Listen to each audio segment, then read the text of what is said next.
आज मैं राम नाम जाप के चमत्कारी कहानी सुना रही हूँ। इस कहानी को जरूर सुनें और प्लीज़ वीडियो को लाइक शेयर सब्सक्राइब कमेंट्स जरूर करें और राम नाम जपें। एक बार एक गांव में एक साधु रहता था। सारे दिन राम राम जपता रहता और ढोलकी बजाकर कीर्तन करता रहता।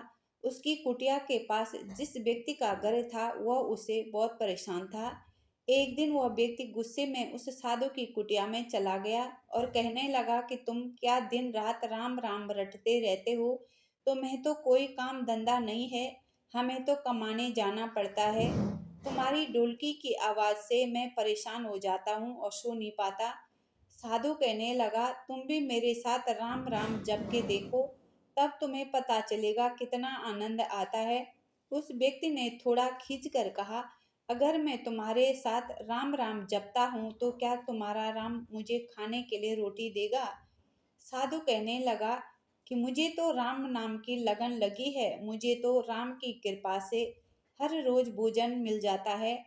तुम भी राम राम जप के देख लो, मुझे भरोसा है भगवान तुझे खाने को जरूर देगा। वह आदमी उस साधु को चुनौती देता है कि मैं तुम्हारे साथ आज राम राम का भजन करता हूँ। अगर तुम्हारे राम ने आज मुझे रोटी खिला दी तो सारी उम्र राम की भक्ति में लगा रहूंगा। अगर नहीं खिलाई तो तुम ढोलकी बजाना बंद कर दोगे।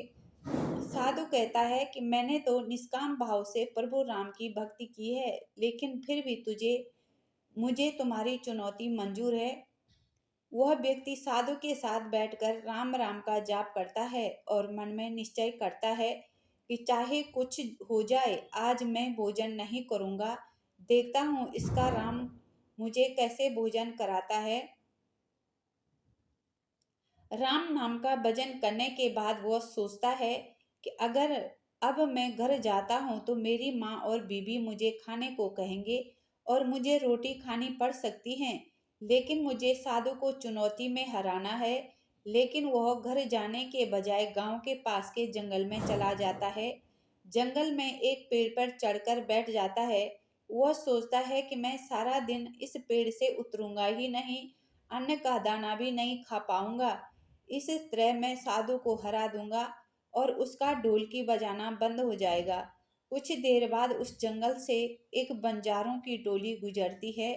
उन्हें भूख लगी होती है तो बंजारों का सरदार कहता है कि आग जलाकर यहीं पर खाना बना लो, अब खाना खाकर ही आगे बढ़ेंगे। खाना बनकर तैयार हो जाता है। बंजारे खाना खाने ही वाले होते हैं कि इतनी देर में बंजारों को सूचना मिलती है कि पीछे से डाकू आ रहे हैं। तो बंजारों का सरदार कहता है कि हमें यहाँ से चले जाना चाहिए, डाकू हमारा सब कुछ लूट सकते हैं।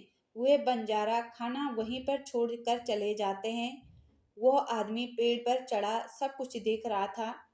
कुछ समय बाद डाकू वहां पहुंच जाते हैं। भोजन को देखकर डाकू कहते हैं कि खुशबू तो बहुत अच्छी आ रही है, लेकिन यह भोजन किसने बनाया? बनाने के बाद खाया क्यों नहीं? कहीं किसी की चाल तो नहीं हमें फंसाने की? हो सकता है इस भोजन में जहर हो। उसी समय डाकुओं के सरदार की नजर उस व्यक्ति पर पड़ी। वह उसे नीचे आने का आदेश देता है। डाकू उस व्यक्ति से पूछते हैं, हमें मारने के लिए क्या भोजन तुमने बनाया?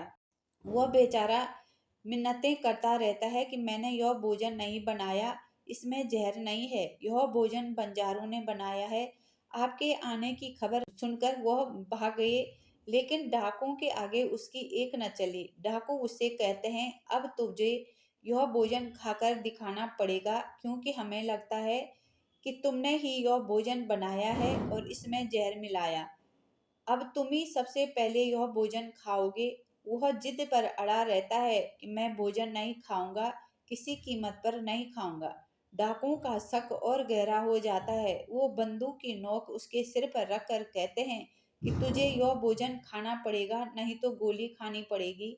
वह व्यक्ति भोजन कर रहा था और साधु को याद करते करते आंसू उसकी आंखों से बह रहे थे। उसने कहा था कि मेरा निश्चय है कि राम नाम जप लेगा तो राम तुझे भोजन भी देंगे। उसके भोजन करने के बाद डाकू ने उसे छोड़ दिया। अब उसे विश्वास हो गया कि बंजारों को और डाकुओं को राम जी ने ही भेजा है। वह सीधे साधु की कुटिया में चला गया और जाकर उनके चरणों में प्रणाम किया और उन्हें सारा वृत्तांत सुनाया। अब उस साधु से भी ज्यादा उसे राम नाम की लगन लग गई। उसने अपना पूरा जीवन राम जी को समर्पित कर दिया। यही राम नाम की महिमा है। आप लोग भी राम नाम जाप जरूर करें और वीडियो अच्छी लगी तो please like share subscribe comments जरूर करें।